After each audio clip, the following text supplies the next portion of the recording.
All right. Hello, everyone. Let's see if I can get my co-host here.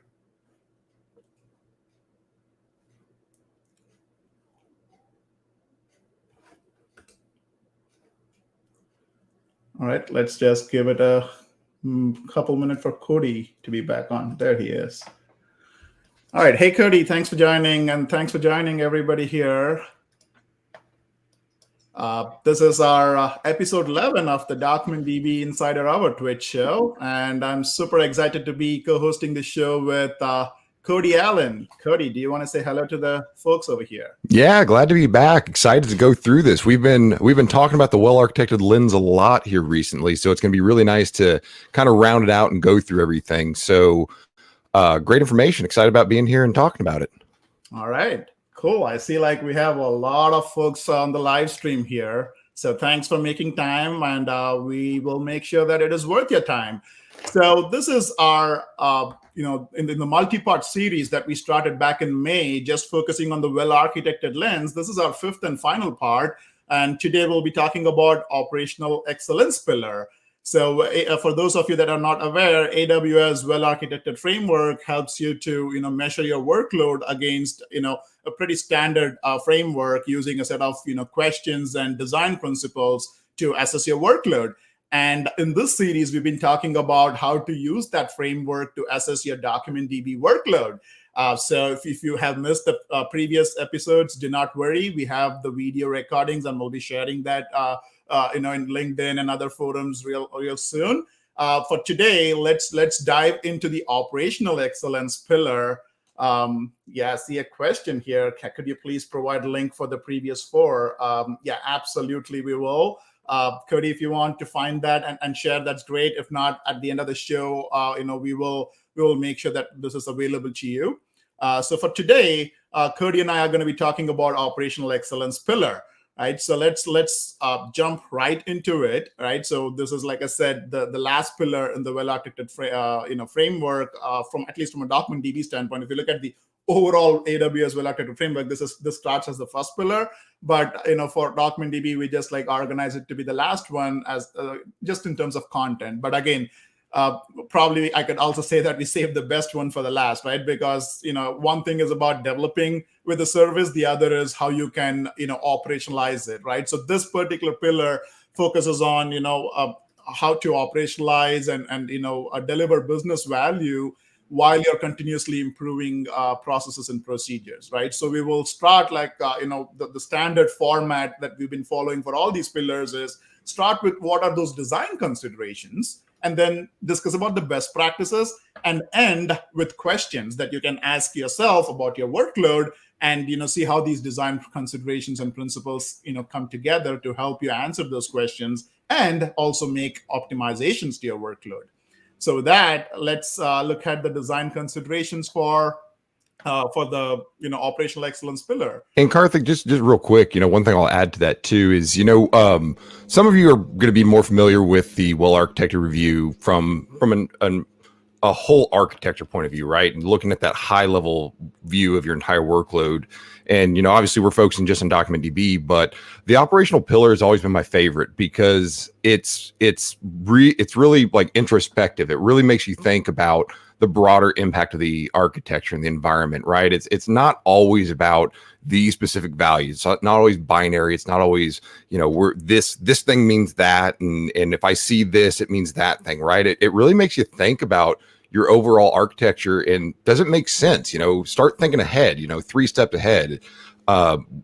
Is this going to scale out? Is this going to survive? A lot of things that Karthik's going to talk about here. So this one is less about just giving you, those binary check boxes of yes or no. It's really starting to think about your workload. Exactly. Yeah. Thanks for adding that color, Cody. Absolutely.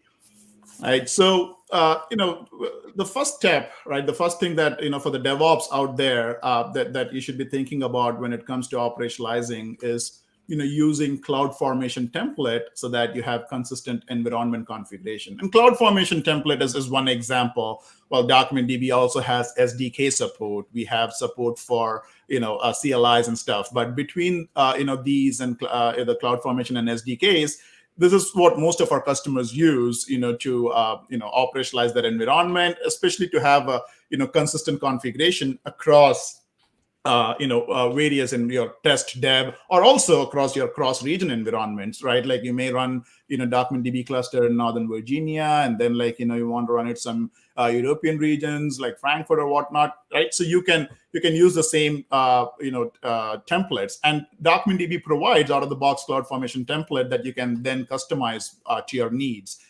So that's the first and foremost thing when it comes to the design considerations, right? And the next one is about configuring subnet groups. So when you create a DocumentDB cluster, there is something you can provide as a subnet called subnet group. Subnet group is nothing but a group of subnets, to be very simple, right? But what is that, right? So it is your opportunity to tell DocumentDB, hey, these are my availability zones across which I want you to spin the clusters, right? You just need to instruct DocumentDB at the time of cluster creation, and as and when the instances are created, DocumentDB will make sure that it is distributed across those availability zones for you for high availability.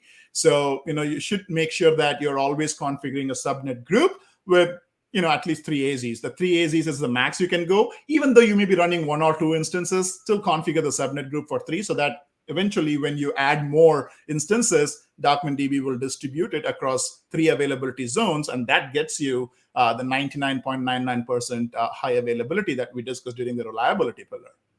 Is there any kind of situation where somebody would want to just, deploy into a single availability zone, for example, instead of doing 3? So if you're running 1 instance, you obviously are going to be deploying to 1 availability zone, right? So it is fine. That gives you 99% of availability. It's good for dev environment, right? Unlike other document databases out there, we do not expect you to, run odd number of instances or a minimum 3 instances or whatnot. So for dev environment, you can certainly run just 1 instance in 1 AZ, but even there, create a subnet group with 3 AZs is what I'm recommending. Gotcha. And kind of one of the things that we talked about when we went over cost optimization too is, in those dev environments, running in single AZ makes sense because it's just a dev environment, but also that ability to turn them off for up to a week to save money on those dev environments too. So that kind of builds on that architecture.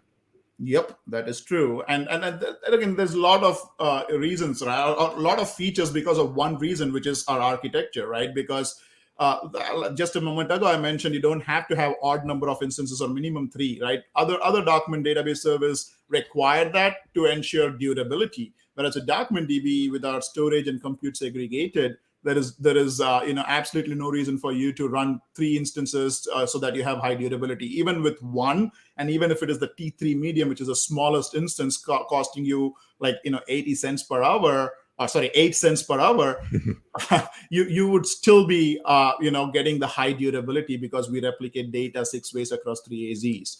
So, right. And remember, our prices go down, Karthik. We don't raise our prices. We always drop them, right?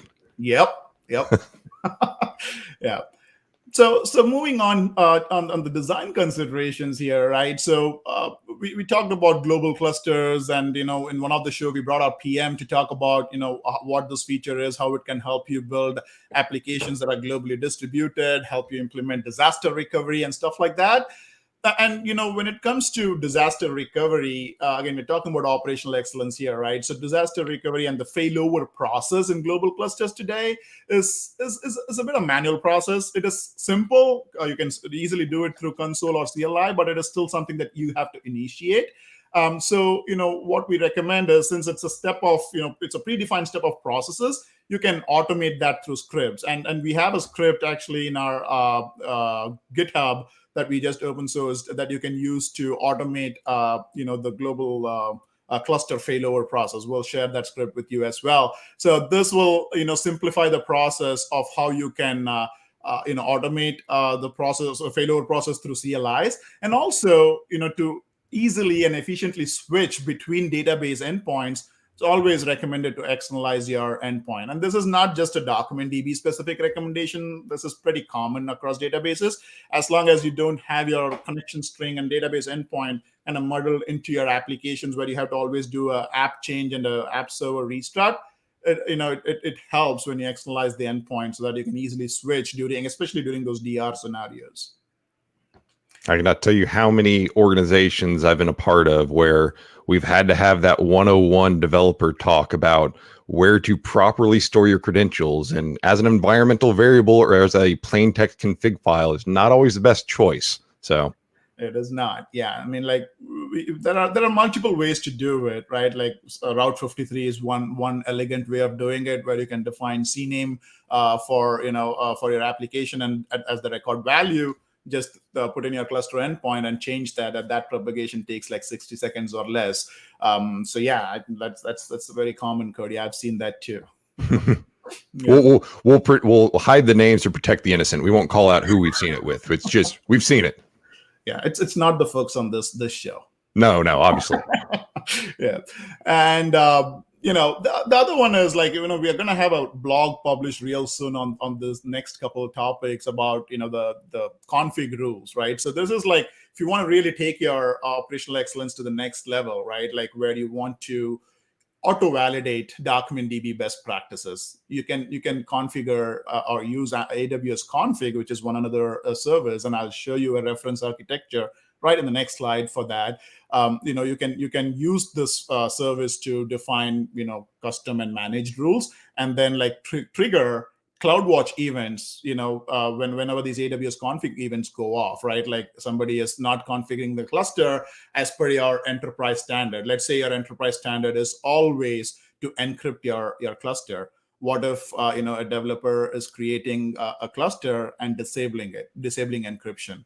You should be notified, and you can use AWS config to set it up so that you get these notifications proactively rather than doing an audit once in a month or once in a quarter to go and find which clusters are those where you need to apply encryption or delete and add a cluster with encryption or whatnot, right?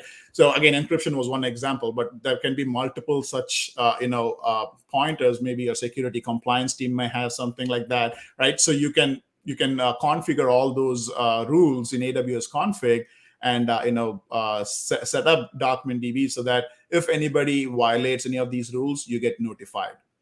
And, yeah, I think that's huge too. I talked to. It used to be that your architecture team would take care of the deployments, right? Your developers would come to your architecture team, and your DBAs and your Windows admins, things like that. They were the ones that were really spinning up the environment, and it was easy because they were the ones that controlled the scripts. They were the ones that knew what they needed to do. Unfortunately, in a lot of places, it was tribal knowledge. You had one guy that's been doing it for 5 years, so he knows all the buttons to click and variables to set. But what I'm seeing, over the past couple of years, what I'm seeing is the internal architecture folks, and I used to be one of them, we want to get out of the way. We want to enable developers to spin up their own stuff whenever they need to. We don't want to be a blocker for progress. That's always the issue is, well, why didn't we release this feature fast enough? Well, we're waiting for the architecture team to roll something out, right? And I always hated that because, yeah, we are rolling it out. It's just because we have all these requirements and whatnot. And what config is doing is it's solving that problem, right? Because now you're saying, I'm not going to get in your way. You developers have the ability to spin up environments. You have the ability to spin up services in AWS. And by the way, we're tightly controlling that with IAM roles and policies. But at the same token, like Karthik said, you still get to validate that they're not going to violate any AppSec rules, right? You're still ensuring that, hey, this is a secure environment. It is locked down to IP addresses. Even though we're a private only VPC endpoint, you might want it just to have access to just this small IP address range in your security groups. So with those configs, it's so awesome because you're not, it's not you manually going and checking for things and violations or being surprised after it happens, right? Being reactive. It's all about being proactive because now when something's going on. Right. And even better, Cody, right? So one is being proactive. The other is you can configure rules, so that you can go and fix the problem too, right? For certain cases, it may not be for all cases. Oh, sure. Yeah. For example, right, like what if somebody created a cluster that does not have deletion protection, enabled, right? By default, we enable it. But what if somebody goes and unchecks the box and says, go and delete, this cluster can be deleted, and that is not what you want, right? So you can define a custom rule, write a Lambda function, and go to this cluster and enable it. And also certainly you can add notification and all that stuff. So you can proactively fix things as well, so that it always adheres to the standards that you're setting up for your enterprise. Man, we talked about this last time. Ain't nothing wrong with being a lazy DBA. I've loved being lazy, and if something can do it for me, I'm gonna let it. that's I would call, like I said, I would call that. Oh wait, we didn't say lazy. We said smart. Yes, thank you. Yeah, cool.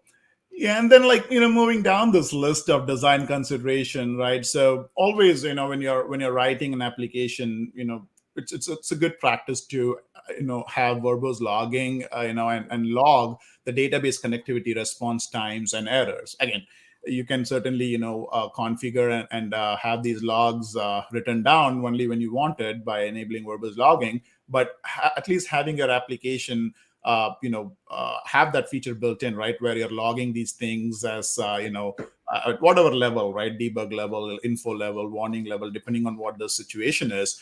Because more often than not, like let's say you're running into an issue and you're talking to support or somebody, they're like, hey, give me your application log. And if you do not have a way to easily turn them on and off, then it's going to take more time to troubleshoot. Again, we're talking about setting up your cluster and your workload for operational excellence here. So configure your application to log those database connectivity and response times and errors and so on.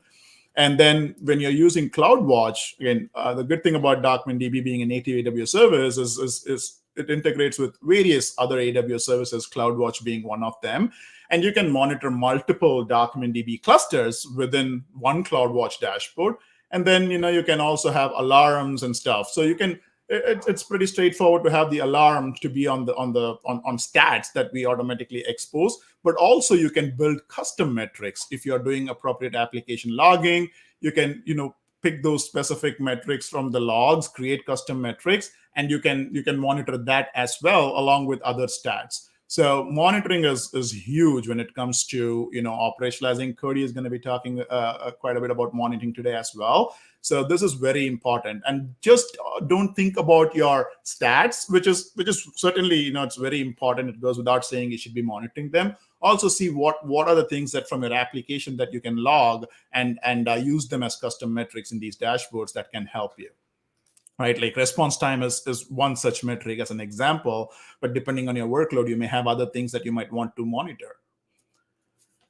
And if you're talking about monitoring, right? So log your insight queries, right? So when you publish your config log, or so the profiler log and audit log to CloudWatch, you should define your log insight queries. Now, log insight is again another feature that you automatically get when you're publishing these logs to CloudWatch, and you can say, hey, how many queries had aggregation pipeline stage in them, right? So you can, this is just one example, but you can slice and dice your profiler log and audit log and run simple queries on it. So when you're doing your stress testing, performance testing, load testing, whatever you call it, right? When you're at that stage of your application development, it is always good to note down what those queries are, so that when you are in production, if you need to run those to see, hey, what's going on? Are we seeing any of these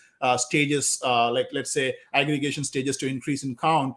Because that means that you have some queries that are taking more than your whatever threshold you've set up for profiler log being logged into the being basically for the log to be written and the queries to be marked down in that log.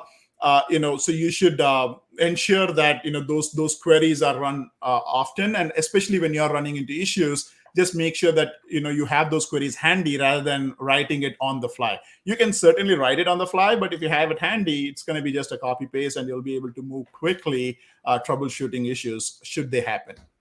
So Karthik, what do you rely on more? Are you more of a log group metric filter, or are you more of a log insights to get the data you're looking for? I would say log insight. I love log insight. It lets me write any kind of queries I want. It's easier, right? I mean, it's pretty. I got visualizations. It makes sense. I'll tell you though that the cool thing too is we have a page in our developer guide, and we can add this link later that gives you pre-canned queries that you can use. Like you just copy and paste these in as long as you turn on Profiler, and it'll say, show me my 10 slowest queries for the past month, and show me, all my collection scans, right? And that becomes that focal point of, well, if you don't know what you need to watch out for, well, we're going to give you the filter to start looking at this and making an impact today. Exactly, like typical boilerplate code to get started.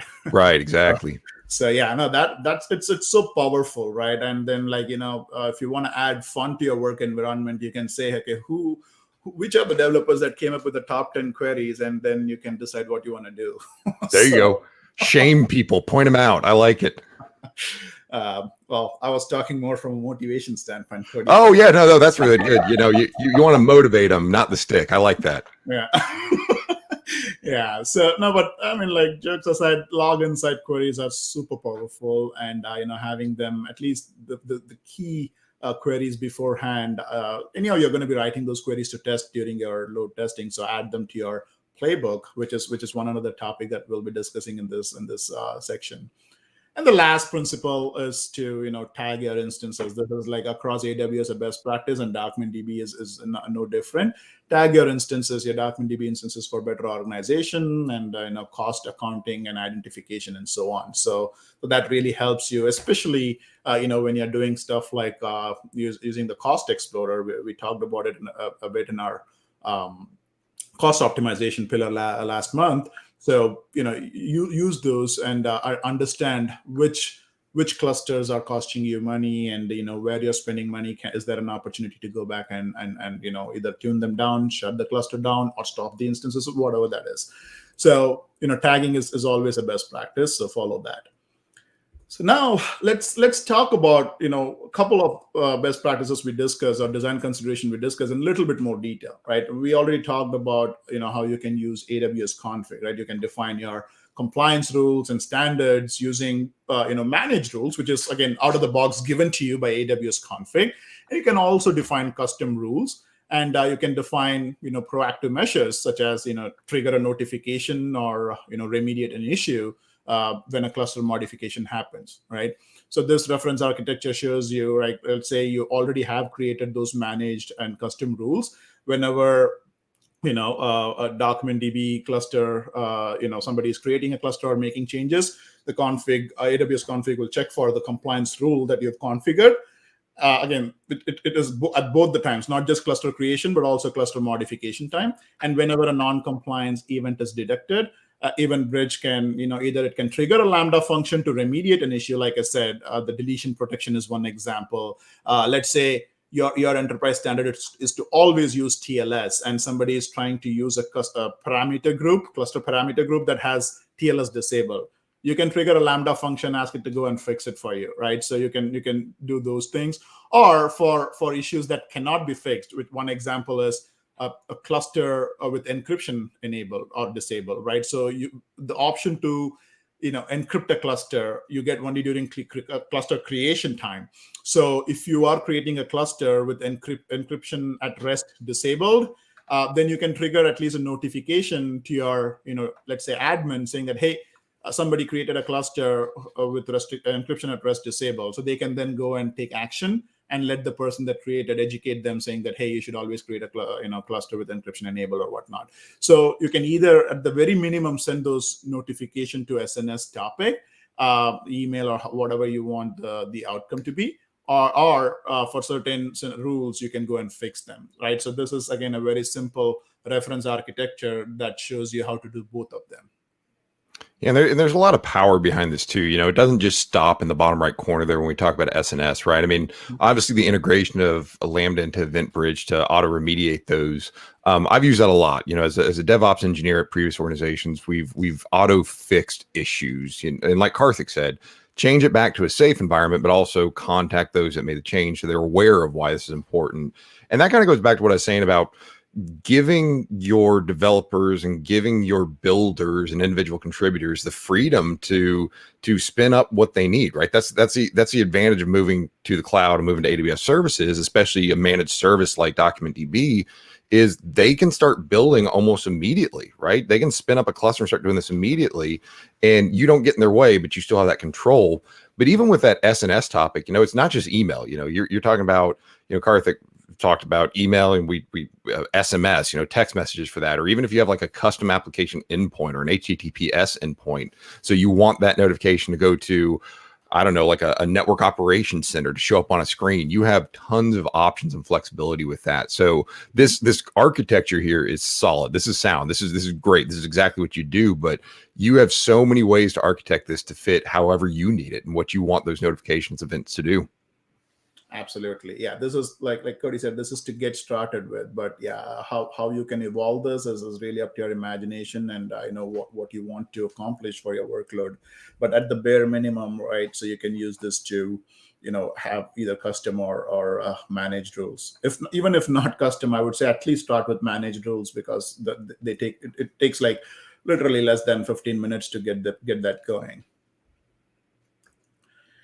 Very good. And then here's my favorite topic, log insights, right? So I talked about how you can use those queries for log insights, right? So you can enable profiler log and audit log in DocumentDB, and then publish them to CloudWatch, and then come to CloudWatch and leverage the log insights to view the events. So you can just think about parsing a full-fledged log with some simple queries. So I know it's hard to read over here, but you can see that there is a simple query called, stats count star by execution stage. All that this query is telling us is by your the various stages in the aggregation pipeline, how many of those do we have in the profiler log. Obviously, whatever is logged in the profiler log are the queries that are slow per your configuration, because when you say I want to publish logs or publish the profiler log, you basically enable it and you say what is the threshold. The minimum threshold is 50 milliseconds, but let's say you say, hey,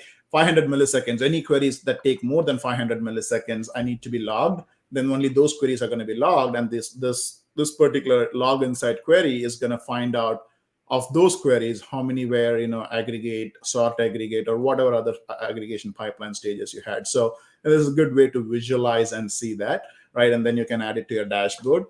And on the right, you see like a similar pattern with audit log, right? So where you can say who's creating a collection, right? With audit log, we log a lot of things like all the DDL information, right? Who's creating a collection, who's granting access to resources, who's trying to authenticate to the cluster, so on. So you can, run a query to, find, in this case, who's creating a collection, or you can say who's granting access. And then you can find your top, users who've been granting access to other people or performing a specific action like creating an index or whatnot, right? So you can, use these queries to take a, spot check on what's going on in a cluster, from an audit log perspective, who's doing what and stuff like that, and visualize this information. You can see it as a log format that you see on the right-hand side of the screen, or in a nice graphical visualization as you see on the left-hand side. So this is really powerful. It'll really help you save a lot of time when you're in production if you can create these before, and again, basically operationalizing your workload much more efficiently. Right? So, and then CloudWatch, right? So CloudWatch dashboard, DocumentDB exposes like more than 60 metrics at the cluster level, and more at the instance level as well. So what do you do with these metrics, right? So there are like few metrics that are key that we would like you to monitor, and Cody will talk about that. Some are highlighted here, right? Like buffer cache ratio, for example. We like to see this value around 95%. What is this buffer cache ratio? We have talked about it in the past. At a very high level, it is what percentage of your request is basically accessed through the buffer cache that DocumentDB manages for you, versus what is retrieved from the distributed storage volume. Obviously, when it goes to the storage volume, there's going to be a performance hit, because you're not accessing from memory, you're accessing from the distributed storage. And also there's going to be an additional cost, because in the pricing model, we talked about how IOPS is a dimension for pricing. So the cache hit ratio is something that you should always monitor and see if it trigger an alarm if it falls below 90%. Again, customers often ask us like, hey, what is the value, right? So I understand I need to monitor this metric. I understand I need to trigger an alarm. What's a good value? Based on various analysis, we've found these to be a good number. But again, you should use whatever makes sense for your workload. You may be okay with a lower latency and the increased IOPS cost. So then in that case, you can say 80% is also fine, right? But in general, we say 95% for buffer cache hit ratio and trigger an alarm if it goes to 90. Same thing with CPU, right? So see, you can have up to 16 instances in a given DocumentDB cluster. You'll have one primary and 15 read replicas, right? And let's say and DocumentDB can support millions and millions of read operations per second, right? So and you can monitor the CPU utilization to see if the queries are holding up to the CPU, and if they're occupying the CPU and it's pegged at 70% for a long time, then you might consider doing two things. One is, can you optimize the query? Why is it holding on to the CPU so long, right? Can you do create appropriate indexes and make the index scan much more efficient? For example, we talked about those in the performance efficiency pillar. If not, if you think that no, everything is good, the query is optimized, then that's an indication that you should scale up. And in one of the previous sessions, I also already shared with you guys a link to implement auto scaling. Again, the metrics in DocumentDB are so informative. You can use these to easily implement auto scaling, and we have a blog that does exactly that. By looking into CPU, memory, and few other metrics, it automatically scales DocumentDB for you. You can simply implement a Lambda function to do that, right? So again, CPU is one another metric. Database connections. Now, database connection is also along with connection, I would say cursors, right? These two are they should be used frugally, not just with DocumentDB, it's with any database, right? And we have metric exposed for the database connection as well. Why it should be used frugally? Because the number of connections that you can make to a given instance in DocumentDB is going to depend on the instance size. The largest instance can support 30,000 connections. So obviously you don't want to be at that level, right? So can you use your connections optimally? And this is a metric that you can monitor and say, hey, why is the connection increasing so much, right? Is there opportunity to handle connections appropriately? Should I reduce the number of connections in my pool or whatnot, right? So database connections, we typically prefer that it does not exceed 80% of the limit. So if you're at 24x large, 30,000 is your limit. If it exceeds 24,000, trigger an alarm and see what needs to be done, right? And then same thing is with the replica lag, right? A replica lag is basically the time it takes for the data to be replicated from the buffer cache of instance one, the primary instance, to the replica instances. And we typically see this to be on an average between 10 and 100 milliseconds. So if it goes beyond that, then yeah, you should probably trigger an alarm and investigate what happens. And we'll cover on what are some of the common scenarios on why it may happen and what you should be looking for, right? So like, for example, there's a metric called the database cursor timeout. If your cursors are timing out frequently, then there are scenarios where you would see replica lag maximum to increase because your application is holding cursor on a particular replica instance, and you're not proactively closing the cursor. And the cursor, is on. It basically has a lock on it, and it prevents it from being, synced with the primary, right? And I'll talk about it, when Cody is, showing you some of the monitoring examples. We'll cover a little bit more. So there are metrics that are interdependent as well. So if you see the replica lag exceeding 100 milliseconds, then that is something that you should alarm and look at your application and see if there are opportunities to proactively close the database cursors or whatnot.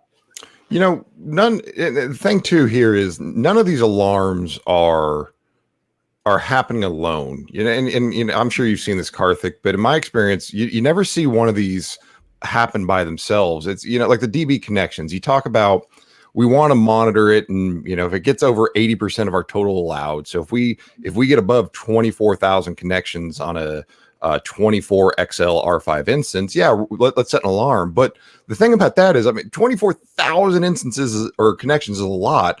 Chances are your CPU is going to be raising too, right? I mean, if you have that many connections and that many people doing things, you're Right. also going to see CPU spiking. And it Right. could be that you're going to see cursors and cursor timeouts increasing too. So, there's kind of two conversations here. This is absolutely what we're telling you to alarm on these individual things, but none of these happen by themselves in a vacuum. Like, these are happening with other events in your workload. And piecing these together and making aggregate alarms or composite alarms in CloudWatch can really help you understand, like Karthik was talking about, how we can, these three things happening or these four things happening means that I need to go add another instance or do something, right? Do something that Lambda can do. So, definitely understand what the individual impact is, but know that they are painting a bigger picture for you. Is that what you typically see as well, Karthik? Yeah, absolutely. I mean, these are, on a per metric level, it's good to alarm, but also, you should look at it cohesively, right? Like you said, increase in connection can result in increase in CPU. It can also result in increase in memory, right? And in the reliability pillar, I showed one slide, which is a feedback loop, right? Like how a slow query can cause multiple, a cascading impact, which can cause further slowness. In that process, also, you would see all these other metrics going up. So in general, if one metric or one alarm triggers, if it is, depending on what the situation is, it could result in, other alarms going off pretty soon. If you get one, you're about to get six. Just be ready. Well, and the other thing too here is, some of these metrics going up and some of these metrics dropping, like your cache hit ratio dropping and your CPU utilization increasing. Some of these are also indicative of an active workload, right? So like CPU utilization, this could be your once a week large aggregation that has to do a lot of work on the compute instance, and that CPU utilization goes up. The default value, the default period that a CloudWatch alarm looks at is 5 minutes. It says, so I'm going to trigger alarm if my CPU utilization goes above 70% for 5 minutes. So think about that too. Think about, maybe you want to extend that period. Instead of being 5 minutes, maybe you want to make it a larger value. Maybe you might want to make it 15 minutes. An hour, you know your workload, maybe an hour. If it's above 70% for an hour, then that's an issue. But adjust those alarms too, so that it's in alignment with what your expected workload is. Your workload, your patterns, when you have those weekly batch jobs that upload a lot of new data or do that aggregation. So fine tune those. I would recommend, again, default period is 5 minutes for an alarm. Just validate that that's accurate for your workload. Yeah, that's a good point, Cody. And my recommendation generally to customers is, how to do that and how to set those numbers is your perf test environment is the best place to do that. Run the load test, see how your workload behaves under load and at stress, and use those numbers as your benchmark, right? Like, man, that's huge, right? Is because a lot of folks they'll spin up their production environment. It's like a 4XL, and then they'll try to load test against like a T3 medium, right? Or a large.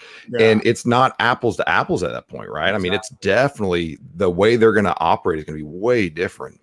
Absolutely. Yeah. So I cannot stress the importance of stress testing. Stress even more. Test, and always test some more. Right. Exactly. Cool. And the last slide, like we always do, is ask the questions, right? Like how, now okay, what are the design considerations, right? How can your application or your workload be, getting to that operational excellence stage, right? So there are a few questions here, right? Like how do you deploy across various regions and environments? Are you using those CloudFormation templates? Are you using, SDKs? Can be Terraform, whatever it is. Like, do you have a process, or is it always, click and configure through the console? Because that can result in a different configuration by, human error. Same thing with the next one is about, failover. How do you plan for failover, right? Like, again, there are two aspects here. One is within the region, the other is across regions, right? Within the regions, did you configure subnet groups so that your instances are not like all your eggs is not in one basket, but it is across multiple AZs, so that if one instance goes down and the other one in a different AZ, or even if one entire availability zone goes down, which is rare, but let's say that happens, you'll be up in another AZ in about like less than 30 seconds, right? So did you configure those subnet groups, right? Are you using cluster endpoint so that, regardless of where the primary is, you will be like, your application doesn't have to worry about it. And DocumentDB will automatically, route the request, or the MongoDB drivers in this case will route the request to the appropriate, the active primary. And when you're using cross-region replications, right? So did you plan for failover testing? Did you plan for, automating the steps involved in failover and so on, right? So those are the things. My plan for failover early in my career used to be that failovers just wouldn't happen, because my life was easier if I didn't have a failover happen at all, and it was great. So I wouldn't recommend that anymore. That doesn't work. That doesn't work. Failover does happen, and it is happening. And you make a valid point, right? That's the I love it when you can see a game plan, right? When you can see documentation that says these are the steps that you do when there's a failover occurring, and not for DocumentDB necessarily, but for my entire application stack, right? I run everything out of US East 1, my EC2s, my EKS, and my API gateway, or whatever it is, right? Everything's run out of US East 1. This is the step-by-step playbook that we would do if we wanted to move everything over to a new region. And not only does that help for failover, but I would also argue that helps with what you just talked about, right? That consistent tool sharpening, using those Terraform or Ansible or CloudFormation to actually spin up an environment. Because if you're planning for failover, you're going to get really, really good at writing the scripts that can spin up another environment. And that's huge too. If you, as you talk about expanding into other global markets, now you have a template that, by the way, you just go to a different region and it works there. You just change your region name and you're good.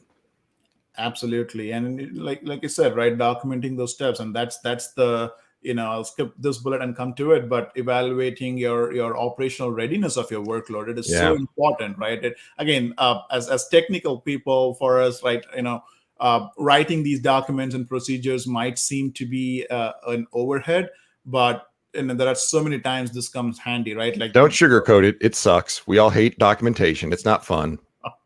Well, it is not fun to write it. I get it. I have the similar, or at least I should say I had the similar mindset. But now I can appreciate the value of a run book, right? Like having defined on what is that like how do you do this failover testing, right? Like how do you when there's a failover event, how do you respond so that it's not just one person managing it all, right? Like when you have a run book, you basically scale by educating the entire team, right? Like, do you have all your resources trained? What are the basic training guidelines, right? So those are the things that should be documented. Again, we're talking about operational excellence and getting ready to operate this workload in production, regardless of whatever scale, because scale aspect DocumentDB handles, resource aspect is something that you have to handle. So these run books and artifacts like that really helps, right? So it just struck me when you said failover and the processes, right? So it is absolutely important to be documented. And then also, right, like we talked about AWS Config tracking and testing changes to your cluster configuration. It is important because you may be running a stable workload. What if somebody modifies it and you don't even know about it, right? So having those proactive notification mechanisms through AWS Config, managed or custom rules are really helpful. I mean, in a happy path, healthy state, you don't see the need for it. But again, when we are talking about operational excellence, you should be thinking about failure scenarios as well, right? You should be thinking about all scenarios and making sure that your workload is ready to go. And to be ready to go, what is very important is you should be having appropriate skills, and you should be equipped to monitor the workload, right? Like, so you should enable monitoring in DocumentDB, and you should use CloudWatch, or you can also use any other tools that you're comfortable with, because a lot of other monitoring tools integrate with CloudWatch. But it doesn't matter what tool you're using. The key thing is, are you monitoring the metrics? Are you monitoring additional metrics that might be required for your workload, like those custom metrics from an application log? So very, very important to be up and running and be operationally efficient. So we see there's a lot of customers that larger enterprises down to, startups that are using Splunk or Datadog, right? You already have your own, usually you have your own team that does that. And so I think the point here is, this is what you want to monitor in CloudWatch, but you don't have to use CloudWatch. If you are exporting those logs to another aggregation tool or monitoring tool, use it there too, right? I mean, if that's what your recommended, your security recommended software is to use that, you can still get the same data there. Exactly. So yeah, bottom line is to monitor. So talking about monitoring, I know, Cody, we have another 14 minutes or so on this show. You want to? I know you had some cool topics on monitoring that you wanted to discuss. I can kind of give an overview. I have some CloudWatch metrics set up, and I can kind of share them with everybody, and just kind of give you, like I said, log insights. I love pretty pictures and visualizations, so I have pretty pictures and visualizations I can share with everybody. Okay, cool. So, do you want to share your screen, or are you just going to be talking about I think it's queued up. Okay, yeah, there you go. I think we should be seeing it now. Awesome. Yeah. So what I'm doing here is I'm just looking at some metrics that I've set up in a dashboard. A dashboard just give you a way to, I talked earlier about that network operations center. They have the big TV up on the wall that shows you the real time and metrics that are important to you. Same thing here. This is just a dashboard that has everything loaded for me, so I can look at it all at once. So I've been running some workloads against this cluster. This is if those of you who remember Chad and Joe that used to run the show, there was an unusual obsession with a Netflix show about Cobra Kai. So I've stolen the name Sweep the Leg in honor of them. So what we're doing here is we're looking at the Sweep the Leg cluster I have set up, and we have clusters at the instance level, and we have clusters or we have metrics at the instance level, metrics at the cluster level. And at the instance level, like Karthik said, the two big ones that we're always looking at are those cache hit ratios, the buffer cache hit ratios. And kind of like what I was talking about earlier, some of these metrics dropping or some of these metrics going up is just indicative of an active workload. We want to see the buffer cache hit ratio above 90% in error on it. And here, my workload isn't too terrible. I'm only getting down to 97.8%. And you can see, obviously, my writer is handling all the inserts and updates and deletes, but you can see it's dropping down. But, think of this, if this was dropping down to 60% or 70%, right? If it's just a brief drop, then, maybe I don't set my alarm to use a period of 5 minutes. I use something longer. Just custom tune that based on how your workload. The great thing too about using these CloudWatch logs is you get the heuristics, right? You get to look at these patterns over a period of time. Once we go down and look at those connections and cursors, like Karthik said, we have different quotas and limits based on your instance size. The smaller T3 mediums, those are going to have a connection limit much lower, whereas the 24XL is going to have up to 30,000 connections. And then cursors. As a matter of fact, here you can see that I'm hitting a hard limit on my cursors. I am hitting that 450, and not a single one over that 450 is going to be allowed. This is something that I'd want an alarm on. Preferably, I would alarm on this before it hit the 450, maybe around 400. And then, just like you see with compute instances, your freeable memory and your CPU. And again, my CPU usage, you can see it's spiking up to 99.78%. These are just, small peaks that these are occurring. But I would argue if I saw this in a active workload and production workload, and this was pretty steady hitting those spikes, I would really consider sizing up. I mean, this is something that I'd say, if you're hitting this constantly and we're hitting these peaks for a very long period of time, this might be one of those situations where, not by itself, remember, we're not looking at just CPU alone, we're looking at everything else. But if I see CPU spiking in these cursors and a bunch of these other metrics, that might be indicative that I need to look at my workloads. The number of cursors being hit, yeah, you definitely want to go talk to your app team about that. You shouldn't be hitting those cursors. And the other thing to look at with those cursors is this timeout cursors. And now we're moving from that instance level to that cluster level.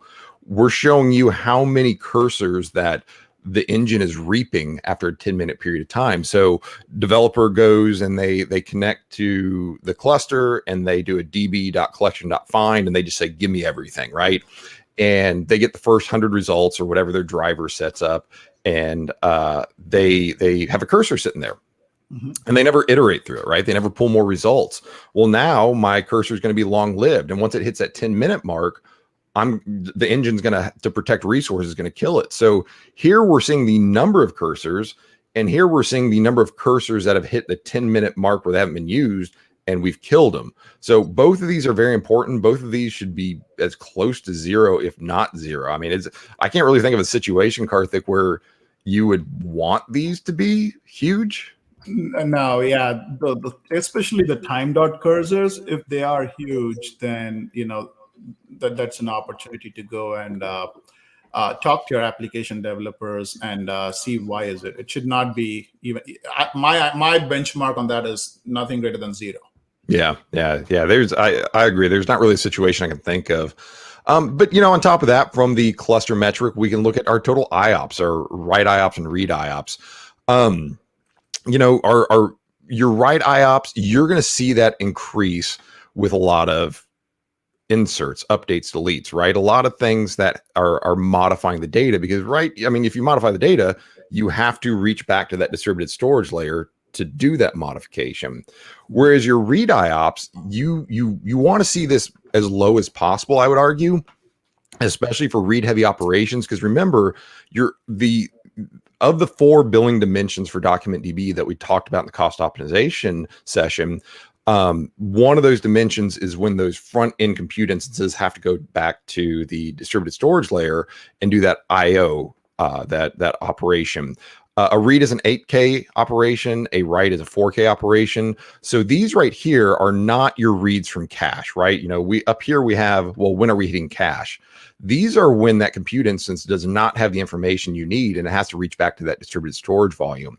So something like this, if I saw an increase in my read IOPS, or, talking about billing again, if I see that, my bill for DocumentDB is showing a really high IO bill, I'd go take a look at this, go look at my read IOPS and figure out what's going on here. The other thing that's important here too is utilizing the correct instance in your cluster for the correct operation, right? So when you have a 3-node architecture, you have your primary and 2 secondaries, the default configuration with DocumentDB where you're in 3 AZs, you want to really rely on that read preference. When you connect to the cluster, you can set the read preference to be just like MongoDB, primary preferred, secondary preferred. You really want to use secondary preferred as much as possible. Now, you can use primary if you have a certain method or a certain function that has, that read after, really strong read after write consistency requirements. But for the most part, use that secondary preferred, because what you want to do is you want to use a primary just for doing the writes and utilize those secondaries for taking care of the reads. I recently had a situation where, and this is where these instance metrics come up. We were looking at the read operations and the connections on the instance level, and we just saw a lot of contention happening on the writer. Well, it's because we had one application team that hadn't set the read preference to the secondary preferred. So now everything was going to the writer, and all these huge aggregation queries and everything else. And so, quick fix there is let's point it to these, read preference secondary preferred. Mm-hmm. Finally, CRUD operations, your insert, updates, deletes, and queries. This stuff is cool because you get to start building heuristics off of it. Again, if you know your workload pretty well and you start collecting this data and get more and more of that data, you can start setting alarms based on baselines, right? Based on what looks good and what doesn't.